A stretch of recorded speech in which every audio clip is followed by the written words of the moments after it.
coming here to the very last session, official session, of the VibeOps Lounge at Cisco Live 2026. We're going to be talking about NetClaw. I even wore my special claw socks for the presentation. And the big news is that Agentic networking is here. So what has been the journey? In February 2026 is when I actually released this on GitHub. I have over 540 stars, 130 forks. And in terms of by the numbers, NetClaw has 112 skills and 51 MCP integrations. So the skills can call an MCP should there be an MCP for that skill. Again, written just 3 months ago, and it's inspired a whole new generation of agentic networking. From junior network engineers to multi-CCIE, the Claude building community is creating videos, contents, and personalized implementations every day. I want to call out Byrne, who I've met and spent some time with. He actually won the video game contest on Tuesday. He has actually made a NetClaw as a service. So for $4, you get a NetClaw in the cloud for 4 hours. That's the coolest community implementation I've seen to date. So, what is OpenClaw? Let's talk about OpenClaw before we get into NetClaw. This is the foundation of agentic AI, and the idea is to create a personal assistant that can do things like your email and your day-to-day calendar. It was released in November of 2025 by Peter Steinberger, who's become an instant overnight celebrity. 60,000 GitHub stars in days. This is the fastest growing open source project in history. It has more stars than Linux. It has more stars than Git.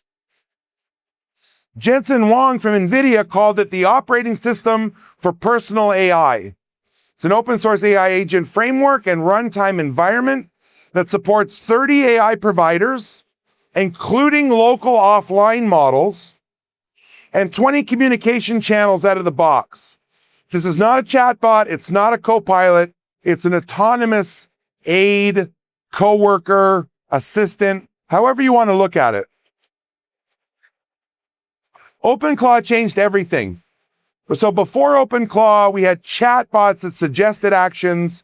We had manual tool execution.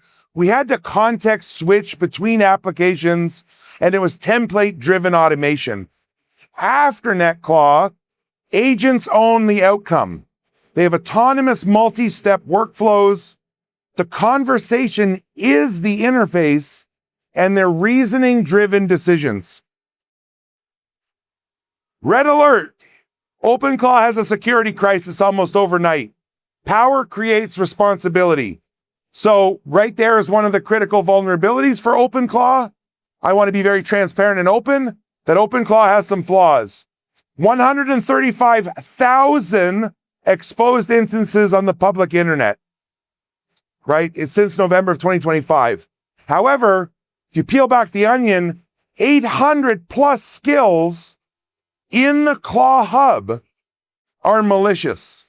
So how do you know when you're going skill shopping whether or not one's a worm, or if it's a vulnerability, or if it's an on the level skill? 20%. Okay, 2 out of 10 OpenClaws on the registry have already been compromised.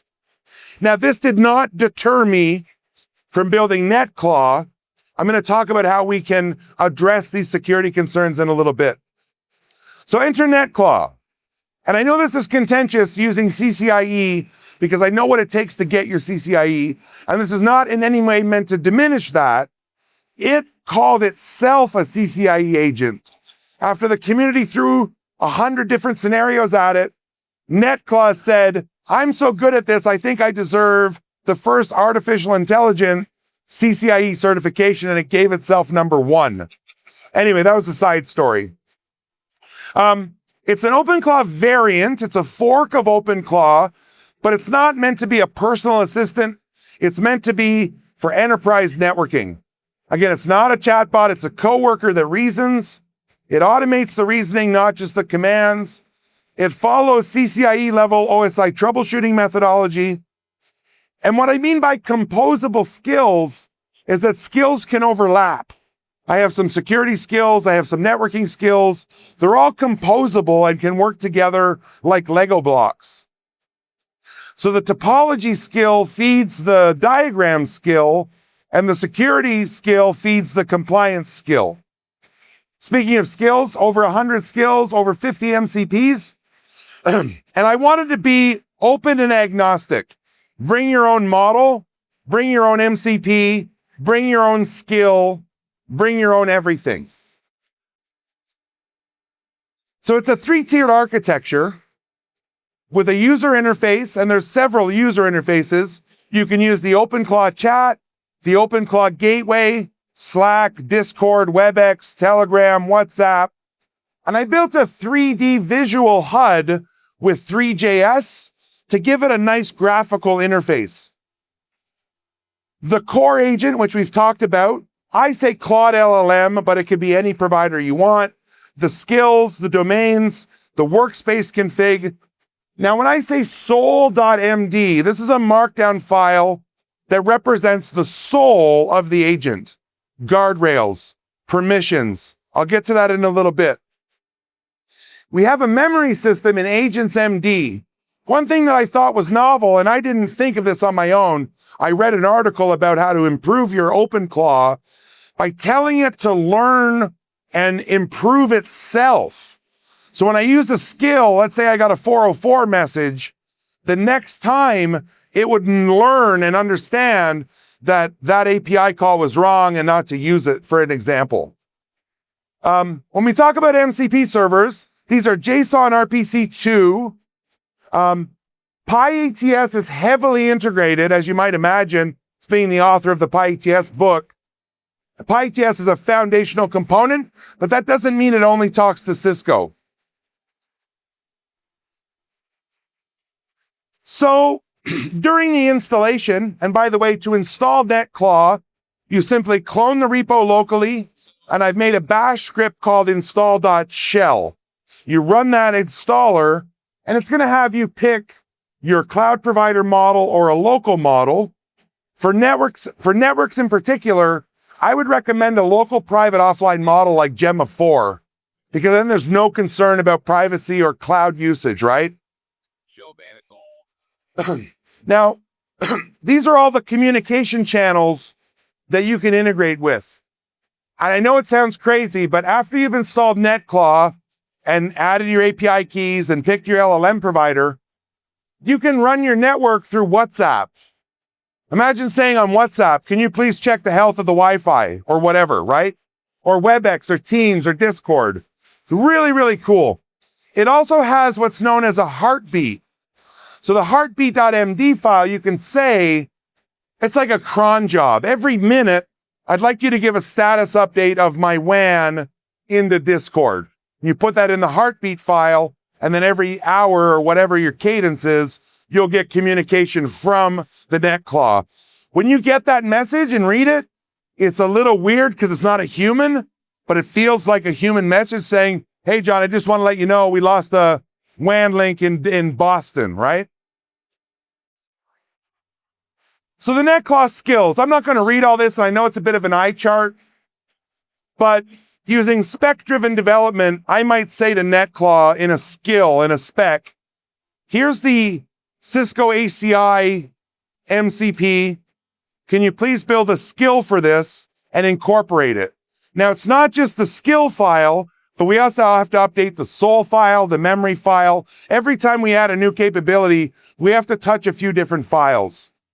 And if you see the platform that you would like to use natural language to drive, it may be on your list. Even more skills, platform integrations and security.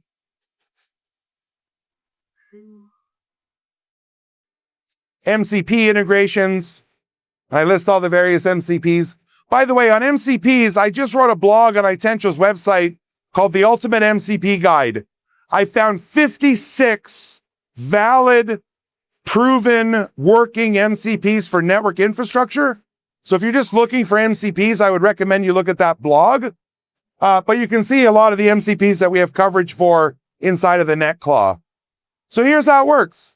You clone it, you run the shell script, that's it. The wizard handles the rest. You start to answer the API keys that you need to put in to talk to the backend systems that you want. But I've tried to make this as absolutely dead simple as possible to install. During the installation period, there's an option to edit the testbed.yaml file. So if you have local devices that the NetClaw has connectivity to or reachability to, you could put in your PyATS testbed, and now NetClaw can talk to every one of those devices in your testbed file. Okay, back to the security concern. Has anyone happened to heard of OpenShell? I don't think anyone has, maybe one or two. This is NVIDIA's answer to securing OpenClaw. Now, what this is kernel level isolation. And what happens is you spin up a Docker, you run Docker, and OpenShell runs in Docker, and your claw runs inside the OpenShell. Why this is important is because some of those vulnerabilities with OpenClaw take advantage of the fact that it has access to your local drive and your map drives and your local network. When you do it with OpenShell, it's in a purely isolated environment at the kernel level, and you have to use a YAML-based blacklist, whitelist policy as to what can enter or exit that isolated environment. This alone really addresses the majority of the OpenClaw issues. Now, the next level of security is actually from Cisco. Did anyone hear anything about DefenseClaw this week? A couple people maybe? So DefenseClaw is Cisco's answer to OpenClaw vulnerabilities. And this is a little different, and it works together with the OpenShell. So you can scan, and I've done this. I've used the DefenseClaw to scan all 51 MCPs, all 118 skills, and you get a security report. And a few of them were failing, and I used some vibe coding to address the security concerns. So what I can tell you is that every skill and every MCP in NetClaw has been pre-validated and pre-scanned by DefenseClaw. The really cool thing is the real-time threat detection. As I'm using those MCPs, if it notices there's poison in the context, private information, I'm leaking something I shouldn't be, the DefenseClaw will shut that stream down. And again, it uses a allow list, block list as to what can come in and out of your claw. So what this actually looks like, well, so on DefenseClaw, there is a passive mode and an active mode. Think of this as your IPS IDS, right? That's all this is an IPS IDS for claw and MCP-based activities. And you can see, if you don't trust me and want to scan the skills before you turn it on, I encourage you to do so. So it's a 3 defense ring architecture. We have our isolated kernel environment running in Docker. We have our DefenseClaw for real-time interception. Then we have the core NetClaw agent. Now, I had security in mind. Let me be clear. DefenseClaw came out about 2 weeks after NetClaw. And prior to that, I was thinking about not just security, but guardrails. So here are 12 non-negotiable rules that are part of the SOUL file of NetClaw. 1, always validate the device state first. 2, never apply config without a baseline. Take a backup before you change anything. Never run destructive commands. Never skip change request, meaning if you've installed the SNOW, the ServiceNow API integration during install, NetClaw will stop you from making changes and force you to make a ServiceNow ticket and then proceed with the changes. Never auto quarantine. Netbox is a read-write tool. Always verify changes after you make them. Always commit to Gate, which is an auditing system I built, kind of like Git, where you get tracking. Cite the RFCs for protocol behavior. So did you know that the IEEE RFC has an MCP? And you can actually chat with the RFC. So you plug in the RFC MCP and say, help me understand the RFC 4954 diff serve. It will go get that data from the RFC and help you understand it. So if NetClaw has any traffic or data that's network related, it will reference the RFC for a source of truth, let's say. There's also a CVE MCP. Yeah. So flag CVEs for vulnerabilities by checking with the CVE MCP. Escalate when unsure. Human in the loop. John, I don't really know. Should I do this or should I do that? Don't guess. Come back to the human for direction, right? Human in the lead, I would say. And finally, always use the right skill, which might sound funny, but that actually does help the AI force itself to reason before it just picks a random skill. A couple of other things. When I say never run destructive commands, that's actually a list of like me trying to apply my network engineering. So don't change VTY lines. Don't change the enable secret. Don't add ACLs that will block management traffic. Don't touch the management interface. It's a whole suite of like applying what I think are best practices to the NetClaw. I just want to mention this. Nathan Howard forked my NetClaw and actually created a verified infrastructure response protocol that encrypts the traffic between NetClaws. We have the visual HUD, which I mentioned.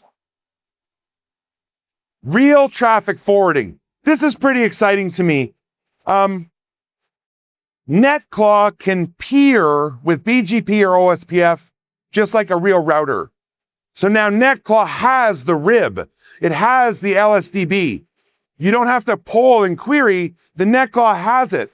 So as things churn in your BGP, some route gets withdrawn, your NetClaw will say, this route got withdrawn. Is that something you wanted to happen, right? It's actually peering with real traffic. Enterprise compliance, SOC Type 2, PCI, HIPAA, all of this has been built in because of the DefenseClaw. And now I want to call out some names in the community. I'm sure there's even more, but these people have added a lot to the project and have really been inspirational for me. When you let your child off into the world and watch it grow up and make friends, these are some of the friends NetClaw has made in the community. So again, I recommend you get started. Do it at home. Do it with a virtual environment. Do it in your lab. Do not go to production right away. But kick the tires on it. Something just popped into my head I wanted to mention. Oh yeah. So in terms of like we see OpsMill right here with InfraHub. InfraHub, Netbox, Nautobot are all skills so you can talk to your source of truth. You could have a NetClaw go get all your neighbors or all your IP addresses with PyATS and then create those records in your source of truth. Does anyone use CML or EVNG or anything like that? All of those are in NetClaw. So I could say, use PyATS to get all the neighbors from my devices and recreate the topology in CML. Enter. 25 seconds later, you've recreated your full network in CML or vice versa, right? So there's the barcode if you want to go ahead and get scanning and get started with NetClaw. And I'll be happy to take any questions.